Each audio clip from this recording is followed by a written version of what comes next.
नमस्कार, TV 27 news के खास कार्यक्रम फेस टू फेस में आपका स्वागत है। इस कार्यक्रम के जरिए हम आपको ऐसी शख्सियत से मिलवाते हैं जिसने कहीं ना कहीं एक बड़ा मुकाम हासिल किया है। आज हमारे साथ मौजूद हैं रेलवे डीएसपी बिट्टू शर्मा जी, जिन्होंने खेल की बात की जाए या फिर पुलिसिंग की बात की जाए अपना एक अलग ही मुकाम हासिल किया है। तो स्वागत है बिट्टू जी आपका हमारे खास कार्यक्रम में। बिट्टू जी, मेरा पहला सवाल ये रहेगा, जिस तरह से आप चाहे पुलिसिंग की बात करें या फिर खेल की बात करें, स्वर्ण पदक आपने हासिल किया, कितना संघर्षपूर्ण रहा ये पूरा समय? सभी को मेरा नमस्कार। जैसे कि सर ने बताया कि मैं अभी डिप्टी रेड पुलिस में जीआरपी भोपाल में हूँ। वैसे मैं बेसिकली स्पोर्ट्स से हूँ और स्पोर्ट्स से ही मैं एमपी पुलिस में भर्ती हुई थी और स्पोर्ट्स ही मेरा एक मतलब मैं स्पोर्ट्स से हूँ इसलिए मैं पुलिस में हूँ, क्योंकि बहुत सारी चीज़ें जो स्पोर्ट्स से मुझे मिली और मेरा गेम फिर एक पावर गेम था, मार्शल आर्ट जूडो था। तो बहुत महिलाओं के लिए संघर्षपूर्ण रहता है। पहले तो जब मैं खेलती थी उस टाइम तो महिलाओं का घर से बाहर निकलना या खेलना ही बहुत बड़ी बात हो जाती थी। तो ये बताना चाहूँगी कि मैंने यहाँ पर एमपी पुलिस से मैंने हेड कांस्टेबल ज्वाइन किया और फिर जो मेरी स्पोर्ट्स जर्नी जो शुरू हुई, मेरी वापस जर्नी जो शुरू हुई, मेरा जो पहला प्रमोशन यहाँ हुआ वो अगर ये मेडल मैं अगर बाहर कहीं देती, एक मेडल पे मेरा प्रमोशन हो जाता, 5-5, 10-10, 12-12 मेडलों पे मेरे प्रमोशंस हुए। उस बीच मेरी मैरिज भी हो चुकी थी, तो प्रेशर भी था कि भाई कितने साल और खेलना है, कितने साल और खेलना है, कितने साल और खेलना है, आपको और कितना खेलना है। और मेरा टारगेट था कि हाँ, मैं एक सक्सेसफुल जब स्पोर्ट्स पर्सन हूँ, इतने सारे मेडल्स हैं, इतनी सारी ख्याति प्राप्त मेरे को हैं, तो मैं पुलिस में भी एक अच्छी पोस्ट पे एज ए स्पोर्ट्स से ही आऊँ। तो 2002 में मेरा as a sub inspector promotion हुआ, 2004 में मेरा इंस्पेक्टर प्रमोशन हुआ। अब जिद थी कि इंस्पेक्टर बनने के बाद अगर मैं गेम छोड़ती हूँ तो मज़ा नहीं आएगा। इंस्पेक्टर बनने के बाद भी मैंने मध्य प्रदेश पुलिस को नहीं वरन इंडिया को इंटरनेशनल लेवल पर, नेशनल लेवल पर मेडल दिए और 2004 से लेके 2008 तक दिए। इस बीच में मेरे को बेटी भी हुई 2005 में। तो बेटी होने के बाद भी मैंने 4 नेशनल गोल्ड है मेरे, इंटरनेशनल मेडल है और 2008 का मैंने ओलंपिक क्वालिफाई किया। फॉर्चुनेटली मैं जा नहीं पाई उसमें किसी कारणवश, बट आज अगर आप इतिहास निकालोगे, अगर आप वो देखोगे, स्टोरी देखोगे या इतिहास देखोगे उठा के कि कौन कौन लोग ओलंपिक क्वालिफाइंग में थे, तो उसमें बिट्टू शर्मा एमपी से नाम आएगा।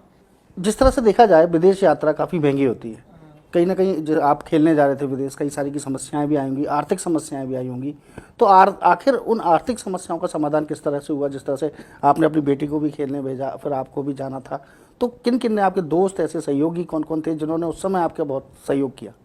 मैं बताना चाहूँगी क्योंकि अक्टूबर में मेरी बेटी गई थी वर्ल्ड चैंपियनशिप खेलने और नवंबर में मेरे को जाना था, क्योंकि उसकी तैयारियां थी और बाहर से भी कोई वो नहीं था सपोर्ट की वो कर सके। बट हमने क्या किया कि एक मेरे पहचान के हैं अमित भाई साहब, उन्होंने बोला था कि मैं एलन ग्रुप में मालवी सर से आपको मिलवाता हूँ और वो काफ़ी सपोर्टिंग है। तो जब लास्ट में हाँ ना हो रही थी कि जा भी पाऊंगी नहीं जा पाऊंगी, तो एलन ग्रुप वालों ने मतलब मालवी सर ने मुझे बुलवाया और मुझे अच्छा खासा सपोर्ट किया, जिस कारण से मैंने वर्ल्ड चैंपियनशिप पार्टिसिपेट किया और वहाँ पे मेरी 7th पोजीशन रही। मतलब 16 साल बाद मैंने सर को ये बोला कि सर आपका जो सपोर्ट है ये मान लीजिए आपने एक खिलाड़ी जिंदा कर दिया और इस लेवल पे जिंदा किया है कि वो लेवल 100 में से 5% लोग पहुंच पाते हैं उस लेवल पे, मतलब वर्ल्ड लेवल पे 5 लोग पहुंच पाते हैं और मैं इसको कंटिन्यू करूंगी। तो मैं अभी मतलब अगर बोला जाए तो ये कह सकते हैं कि मैंने स्पोर्ट्स से तो नाता तोड़ ही दिया था। पुलिस में आने के बाद मेरी बेटी को मैं ट्रेनिंग भी नहीं करा पा रही थी। अब जैसे रेलवे में आई तो थोड़ा बहुत समय दे रही थी उसको, उसी टाइम पे मैंने भी अपनी ट्रेनिंग शुरू करी। जो भी श्रेय है ये मेरा वर्ल्ड चैंपियनशिप खेलने का, मेरी पोजीशन आने का, वो सब मैं एलन ग्रुप मालवी जी को देना चाहती हूँ, उसको धन्यवाद देना चाहती हूँ। मतलब मैंने लाइफ में ऐसे बंदे देखे ही नहीं, मतलब जो एक स्पोर्ट्स का अलग से एक डिपार्टमेंट है, उन्होंने वेटरन के लिए कुछ रखा ही नहीं है डिपार्टमेंट में, ऐसा कुछ है ही नहीं है। बट उन्होंने बिना सोचे समझे, बिना उसके कि उन्हें मालूम था कि वर्ल्ड, उन्हें इतना मालूम था कि वो वर्ल्ड लेवल खेलने जा रही है और वो दिक्कत में है और उसको हेल्प कर सकते हैं, तो उन्होंने मतलब एक चुटकी बजाने में टाइम लगता है, उनको टाइम नहीं लगा और उन्होंने मुझे सपोर्ट किया और मैं सीधा 2 दिन बाद अमेरिका पहुंच गए। हालांकि ऐसे बहुत कम लोग होते हैं जो इस चीज़ को कम स्वीकार लोग नहीं, करें। होते ही नहीं है। आप नहीं होते ही नहीं है। हाँ। मतलब ऐसे सडनली हेल्प करने वाले लोग नहीं होते। स्वीकार करने वाले भी कम मिलते हैं जो इस चीज़ को स्वीकार करें कि आखिर मदद किसने की है, क्योंकि एक सफलता पाने के बाद देखा जाता है कि आदमी सब भूल जाता है, सिर्फ अपनी सफलता में खो जाता है। चाहूंगी आपको, और भाई इस चैनल पे नहीं, टीवी 27 पे नहीं, अगर ये चैनल कोई और भी होता, किसी भी चैनल का ये मेरा इंटरव्यू होता, तो मैं ये बात जरूर बताती, क्योंकि अगर कोई किसी का एहसान या किसी का सपोर्ट भूल जाता तो वो इंसान थोड़ी होता है। मुझे आज भी याद है कि मुझे 10 रुपए स्कूल में किसने दिए थे। मेरी फिजिकल एजुकेशन की टीचर थी तरुणा मैडम, जब मैं 10th क्लास में थी।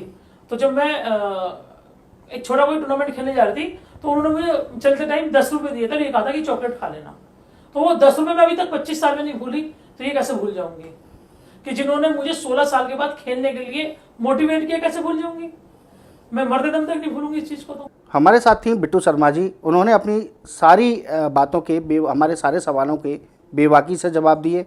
अब हम मिलेंगे आपको अगले कार्यक्रम में फेस टू फेस में। बने रहिए आप टीवी 27 न्यूज़ के साथ।